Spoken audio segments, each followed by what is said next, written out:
ఇక తమిళనాడు పరిసర ప్రాంతాల్లో ఆవరించి ఉన్న ఉపరితల ఆవర్తనం కారణంగా ఇవాళ బంగాళాఖాతంలో అల్పపీడనం ఏర్పడబోతోంది. అనంతరం ఈశాన్య దిశగా కదులుతూ ఎల్లుండి ఉదయం వరకు వాయుగుండంగా మారే అవకాశం కనిపిస్తోంది. దీని ప్రభావంతో ఇవాళ విజయనగరం, పార్వతీపురం, మన్యం, అల్లూరి సీతారామరాజు, అనకాపల్లి, తూర్పు గోదావరి, పశ్చిమ గోదావరి, ఏలూరు, కృష్ణా, ఎన్టీఆర్, గుంటూరు, బాపట్ల, పల్నాడు జిల్లాల్లో తేలికపాటి వర్షాలు కురుస్తాయని వాతావరణ కేంద్రం అధికారులు తెలిపారు.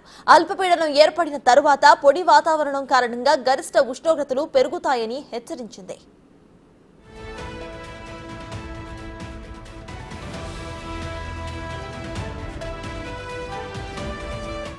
తెలంగాణ వ్యాప్తంగా రాగల 5 రోజుల పాటు వాతావరణంలో ఏర్పడే మార్పులపై హెచ్చరికలు జారీ చేసింది వాతావరణ శాఖ. రాబోయే వారం రోజుల పాటు రాష్ట్రంలో మిక్స్డ్ వెదర్ ఉండబోతుందని హైదరాబాద్ వాతావరణ కేంద్రం ప్రకటించింది. కొన్ని జిల్లాల్లో ఎండలు, మరికొన్ని జిల్లాల్లో వానలు ఉంటాయని తెలిపింది. మంగళవారం నుంచి ఆదివారం వరకు 6 రోజుల పాటు రాష్ట్రంలోని పలు ప్రాంతాల్లో తేలికపాటి నుంచి మోస్తారు వర్షాలు కురిసే అవకాశం ఉందని వెల్లడించింది ఐఎండీ.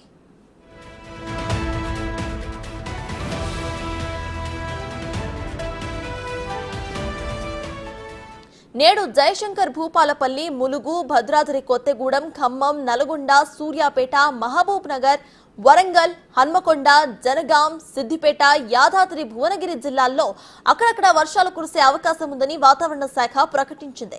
ఇక మరోవైపు రాష్ట్రంలోని పలు జిల్లాల్లో ఎల్లో అలర్ట్ ను సైతం ప్రకటించింది.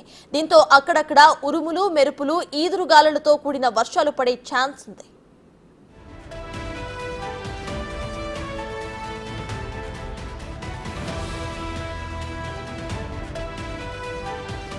ఎల్లుండి ఉమ్మడి వరంగల్, ఖమ్మం, హైదరాబాద్, మేడ్చల్, మల్కాజ్గిరి, వికారాబాద్, సంగారెడ్డి సహా పలు జిల్లాల్లో అక్కడక్కడ వర్షాలు కురిసే అవకాశం ఉంది.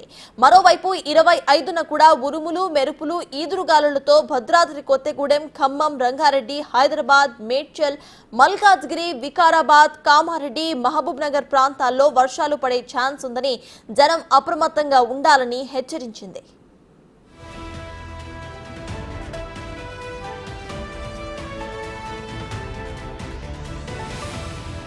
తదుపరి 24 గంటల పాటు హైదరాబాద్ లో సాధారణంగా ఆకాశం మేఘావృతమై ఉంటుంది.